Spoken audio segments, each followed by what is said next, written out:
The collapse of Axis forces in North Africa in the spring of 1943 was a military defeat, but for the 250,000 soldiers captured, it became the genesis of an existential crisis.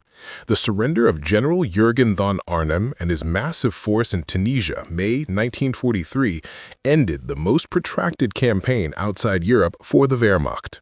These veteran desert fighters, men who had endured years of hardship and minimal supply, expected the victor's vengeance, starvation, and brutality, the treatment Nazi propaganda had relentlessly assured them they would receive from the decadent Americans.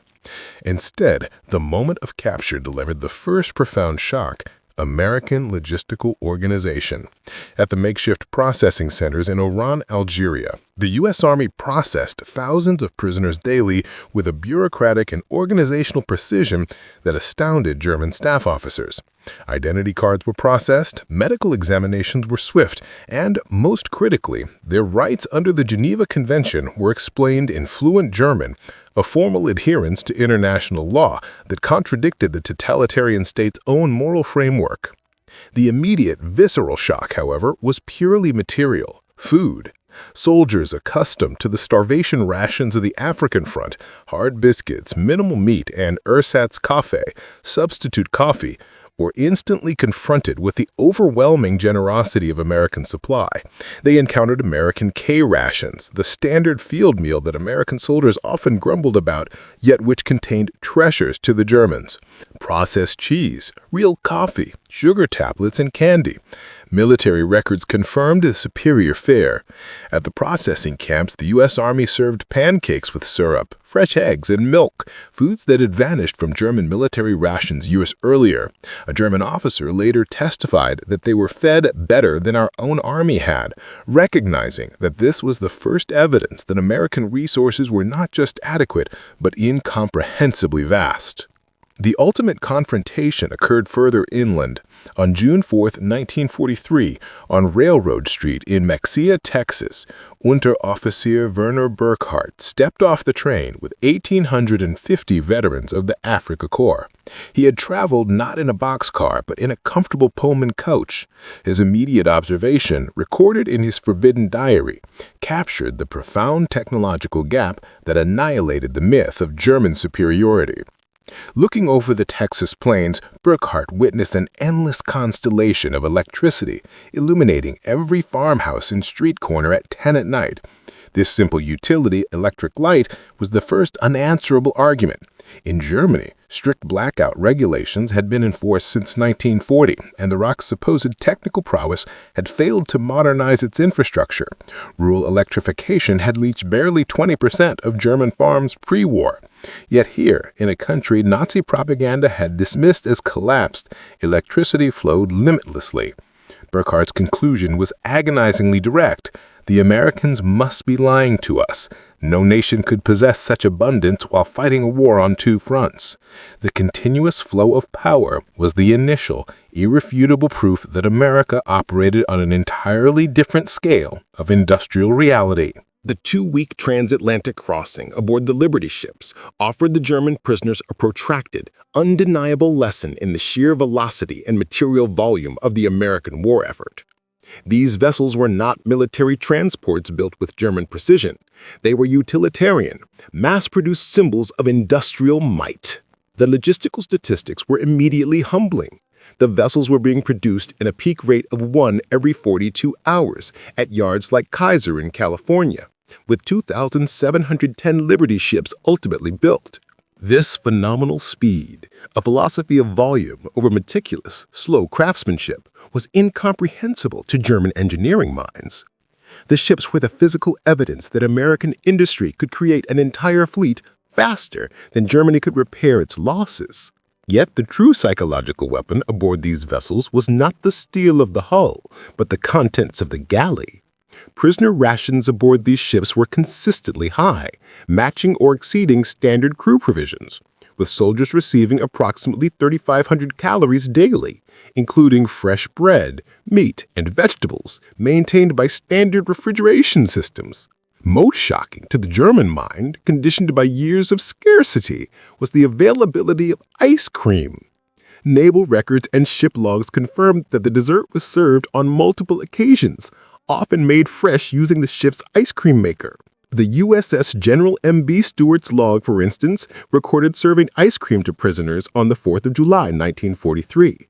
For men who had forgotten the taste of ice cream, this act, the use of scarce resources like cream, sugar, and ice to create a non-essential luxury in the middle of a global war on the middle of the Atlantic Ocean, was a profound psychological violation. It demonstrated an economic margin of error that the resource-starved Reich could not even comprehend. The observations of the officers further underscored this material superiority. Feldrebel Kurt Zimmermann documented the shocking strategic waste of the American supply chain, noting that the ship's crew disposed of more food waste each day than his entire company had received in weekly rations in Africa. This open, casual discard of half-eaten steaks and whole loaves of bread was done without thought, not to mock us, but because to them this waste meant nothing. Their supply was limitless. This revelation that their enemy's greatest logistical problem was managing surplus, not scarcity, was a devastating argument against the Nazi economic model. Finally, Lieutenant Colonel Wilhelm von Sterburn's observation of the radar antenna on the cargo vessel completed the military realization. American technological superiority was pervasive, standardized, and integrated into every level of their industrial infrastructure. The transatlantic voyage transformed the prisoners from veterans of a hard-fought war into unwilling students of a superior economic power whose true strength was demonstrated by the effortless production of frozen luxuries and the systemic discard of perfect food. The first moments on American soil at the Norfolk Naval Base, Virginia, August 1943, delivered a cascade of shocks that systematically dismantled the Nazi narrative of a decadent, collapsing America. The sheer scale of the operation was physically overwhelming. The base covered 4,300 acres, its docks stretching for miles, handling more cargo daily than major German ports manage weekly. Gefreiter Johann Weber, a factory worker, noted that the cranes operated on smooth, ubiquitous electric power, utterly lacking the coal smoke and labor-intensive processes that still choked German industry. The most socially and politically devastating revelation, however, occurred during the march inland when the prisoners passed the sprawling parking lots of the base. These lots were filled with hundreds of civilian automobiles, all belonging to the ordinary dock workers and laborers. This image directly refuted the core promise of Nazi social engineering. The Volkswagen, the supposed people's car meant to symbolize the equality and mobility of the Volk, remained a myth, with fewer than 1,000 delivered to civilians before the war. Yet here, American workers, the equivalent of the German proletariat, enjoyed private car ownership. This demonstrated a democratization of wealth that the totalitarian state had promised but failed to deliver. The final element of shock was the introduction of the standardized low-cost consumer market within the camps. The PX stores, camp exchanges, became immediate focal points. Quartermaster records confirmed these stores were stocked with numerous brands of soft drinks and candy bars from major manufacturers like Hershey and Mars, all sold at the ubiquitous American price of 5 cents. This nickel price, consistently maintained across the entire nation, symbolized a mass industrial efficiency that made luxury accessible to everyone. The journey inland by train further reinforced this reality. The prisoners traveled not in boxcars, but in Pullman coaches, where the dining cars served full meals, including fried chicken and pie. These menus, the prisoners discovered, were standard American rail service, not special treatment. In the small towns of Virginia, the endless electric lights and the rapid mechanized refueling operations, taking 30 minutes in Roanoke versus 2 hours in Germany, confirmed the pervasive technological superiority of the infrastructure. The POWs' internal comparison was striking. German reality: scarcity, rationing, manual labor, social hierarchy defining access to goods, cars, and chocolate. American reality: abundance, standardized low price, the 5-cent cost, automated industry, and democratic access to luxury. The psychological impact of the nickel price was profound. Earning 80 cents a day for labor, a prisoner could purchase 16 items, an abundance that rendered their memory of German deprivation not a noble sacrifice, but simply unnecessary suffering imposed by an inefficient state. The arrival in America confirmed that the true American weapon was not military might. Among the plethora of consumer goods, one product above all else became the undisputed, fizzy symbol of American industrial democracy and the final undoing of Nazi economic myths: Coca Cola. The presence and ubiquity of this single, sweet, carbonated beverage presented a conundrum to the technically minded German prisoners that they could not logically resolve under the framework of totalitarian control. The Coca-Cola Company's wartime production reached staggering levels, manufacturing 5 billion bottles in 1943 alone. This was not merely a consumer phenomenon, it was a logistical commitment, as the company guaranteed a 5-cent price for its product to American servicemen worldwide, a price stability that defied inflation and wartime constraints. For the German prisoners, who'd never known such a product and whose own economy struggled to produce basic necessities, the ubiquity was baffling.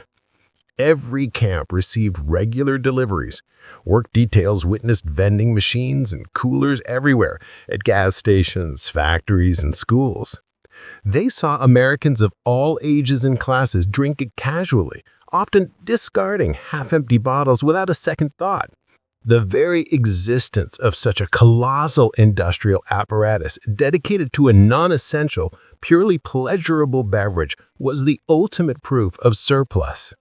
The technical standardization of the product was equally astounding, directly challenging Nazi propaganda about American industrial chaos.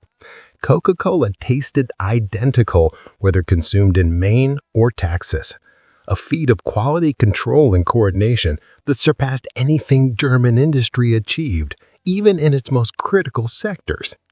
The secret lay in the logistics. The syrup concentrate was manufactured centrally in Atlanta, ensuring quality control, and then distributed nationwide to local bottling plants that added carbonated water.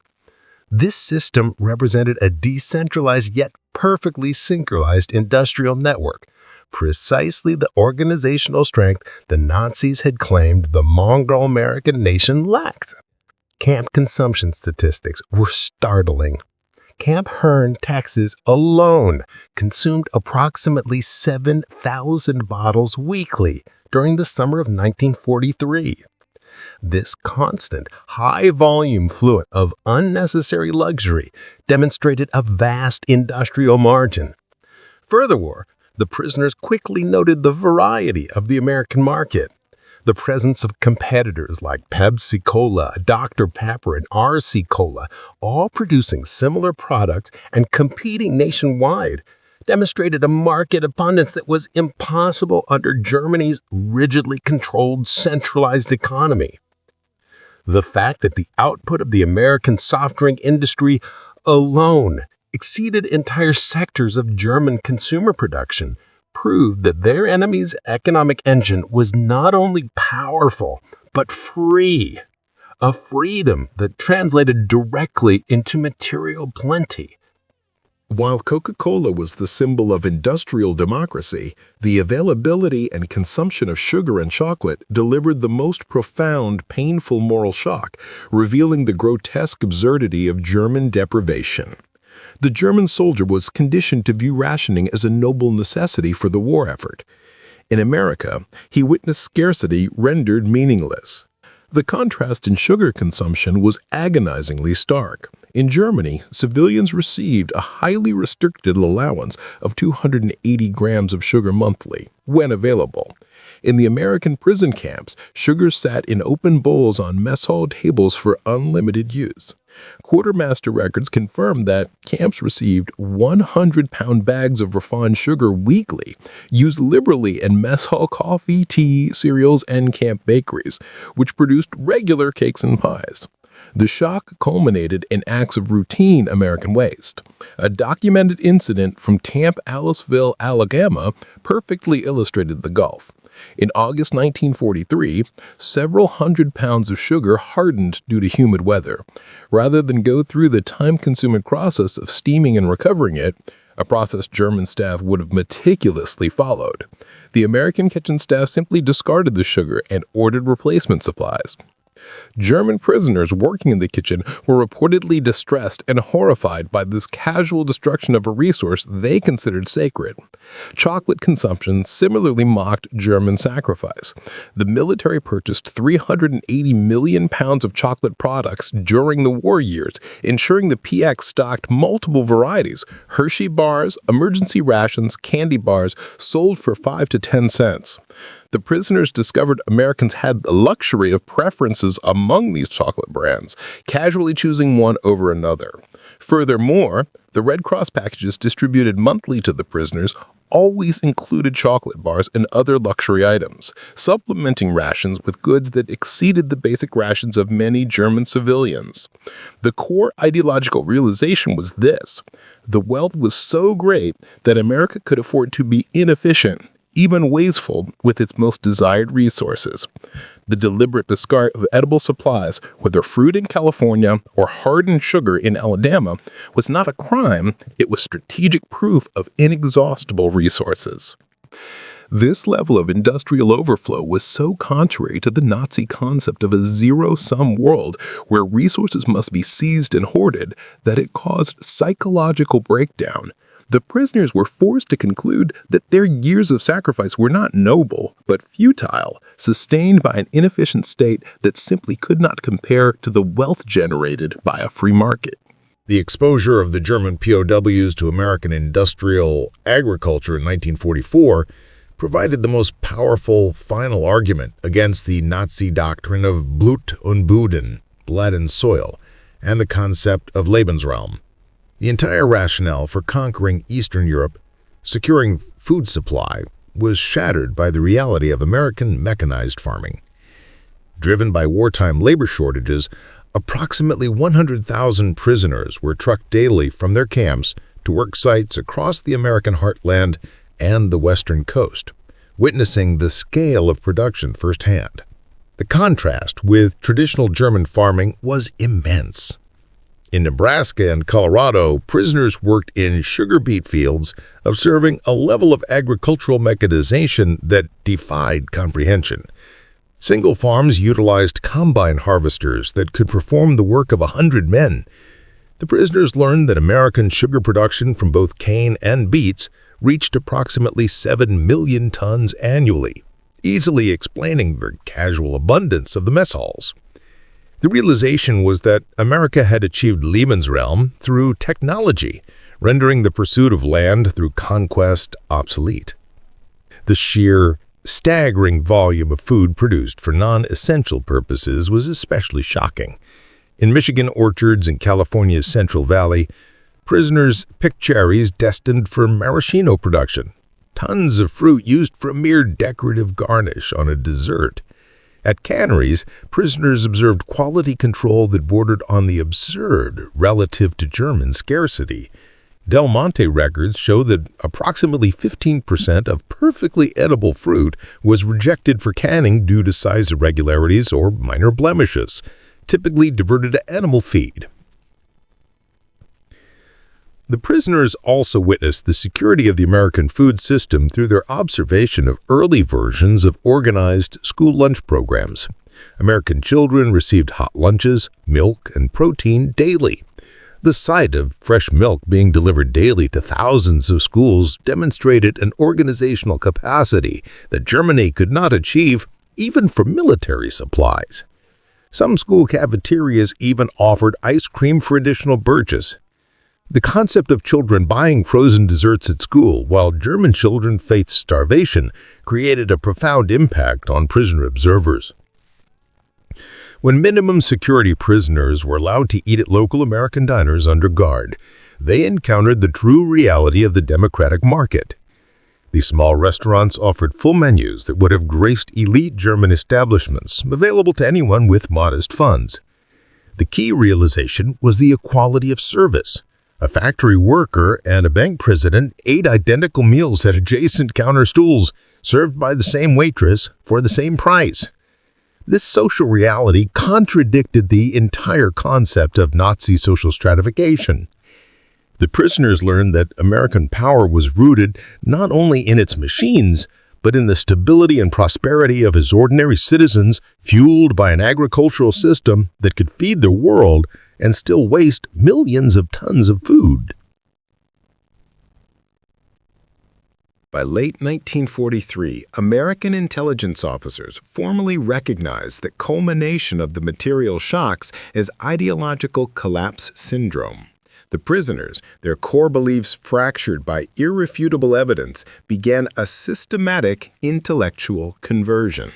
The secret re-education program, run by the Special Projects Division, recognized the moment and intensified its efforts, focusing on exposure rather than coercion. The thirst for knowledge was insatiable. Prisoners demanded access to American newspapers, books, and educational materials. The discovery that they were allowed to read and compare multiple viewpoints, a political impossibility in the tightly controlled Nazi media environment, was a powerful lesson in democratic freedom. Over 40,000 German prisoners were eventually enrolled in educational courses, studying English, American history, and sciences. Institutions like the University of Chicago provided correspondence courses, and Stanford University sent professors to lecture on democracy and economics. Hauptmann Dr. Wilhelm von Braun, a physicist, noted that American professors, including Jewish refugees from Germany, taught them without hatred, sharing scientific knowledge that was years ahead of German research. The exposure to American culture through media provided the necessary moral contrast. Prisoners watched Hollywood films, including Gone with the Wind, and, most surprisingly, John Steinbeck's The Grapes of Wrath. The Decision to Show Enemies, a film that exposed the grinding poverty and labor conflicts of the Great Depression, was a masterstroke of political confidence. Lieutenant Joseph Kramer wrote of his amazement. They hide nothing. They show their problems, their failures, their conflicts, yet this honesty makes them stronger, not weaker. In Germany, such criticism would mean death. Here, it is considered patriotic.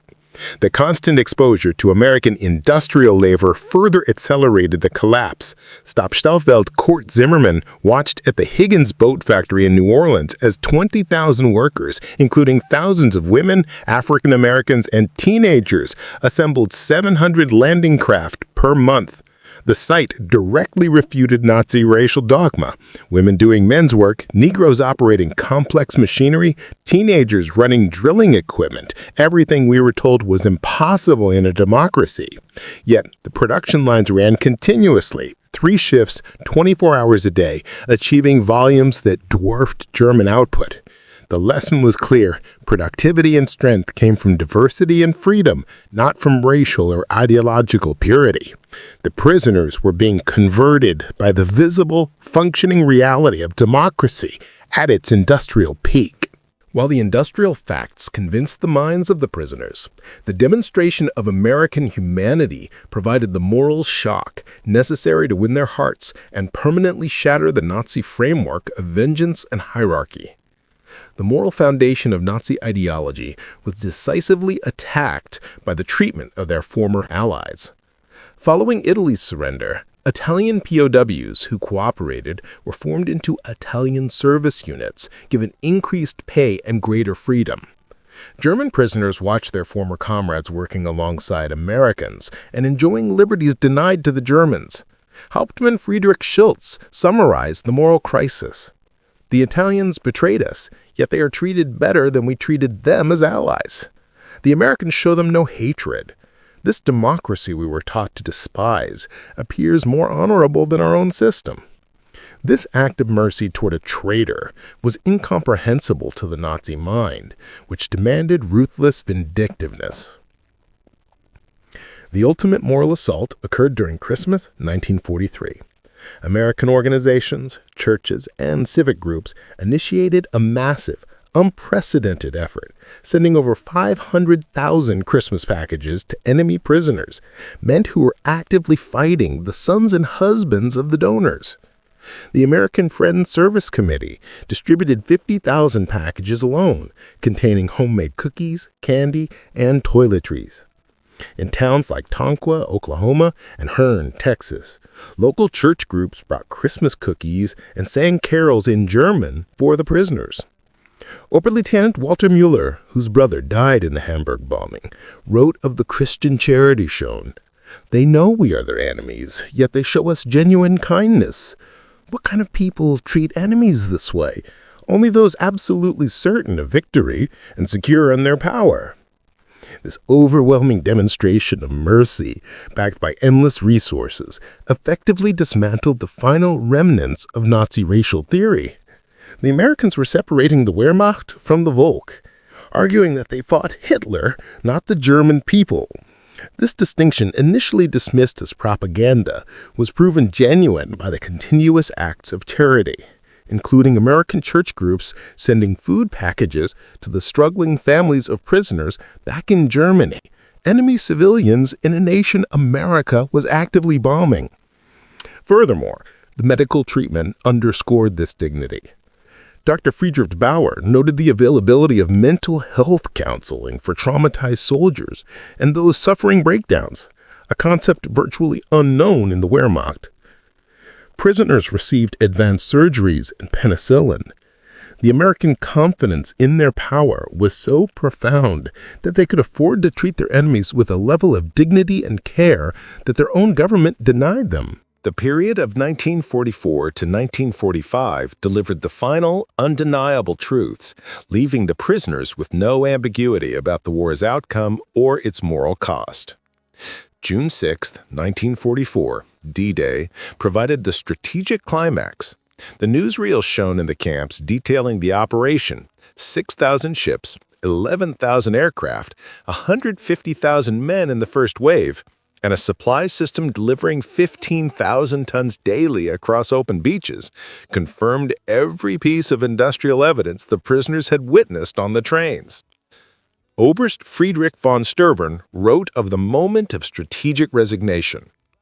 "We knew then that everything was lost, not just the war, but the entire Nazi project.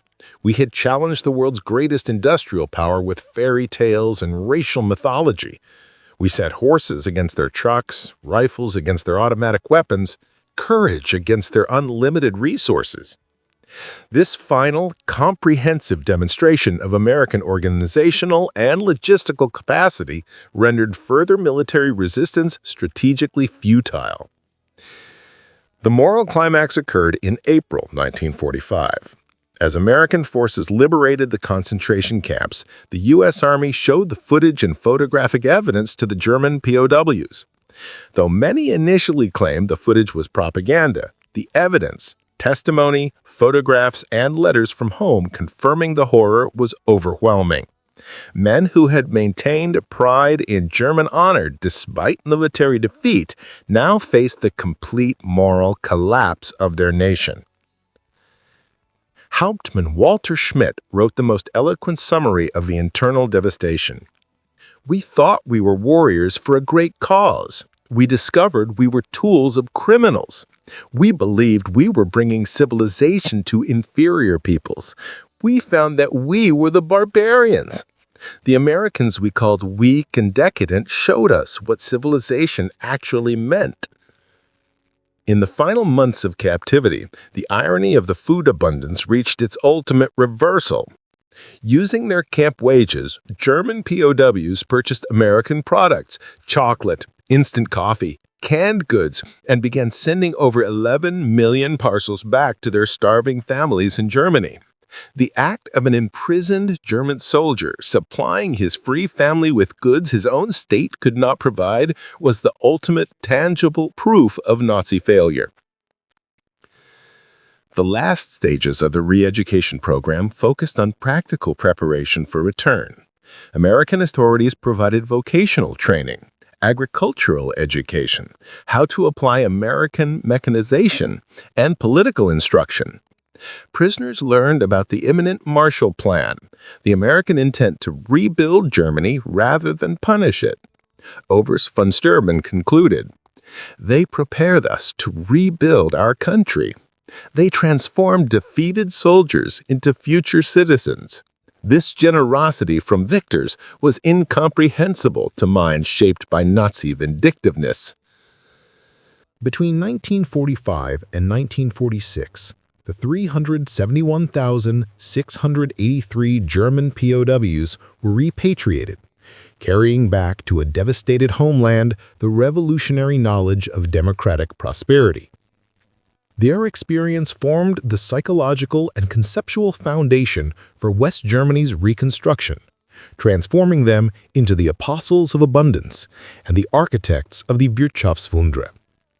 The legacy was borne out in the careers of the converts: Hans Kroll, ambassador to the U.S., Walter Holstein, European Commission president, and other former POWs who applied the lessons of standardization, mass production, and consumer focus to German industry. Hans Kroll wrote, "We learned that prosperity came from freedom, not conquest. The Germany that rose from the ashes was built on lessons learned in American prison camps." The historical assessment confirms the program's unique success. Over 500 camps housed the prisoners across 45 states. 95% of POWs rated their treatment as good or excellent. 74% reported that captivity positively changed their worldview, with less than 10% retaining strong Nazi beliefs by 1945. The low escape rate, 0.6%, testified to the dignity and material comfort provided. The final, poignant scene of this transformation occurred at the 1985 reunion in Austin, Texas. Over 500 former prisoners returned, many bringing their children to see where their lives had changed. Former Oberst Hermann Gutz delivered the keynote address. "We came to America as enemies, as Nazis, as believers in a lie. We left as friends, as Democrats, as men who had seen the truth.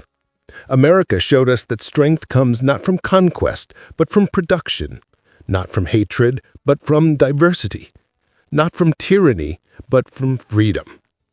We who came as conquerors left as students." The story of the German POWs remains a powerful testament to the ultimate weapon of the American democracy: the ability to create such overwhelming systematic abundance and wield it with such confidence and mercy that it converts the minds of its enemies.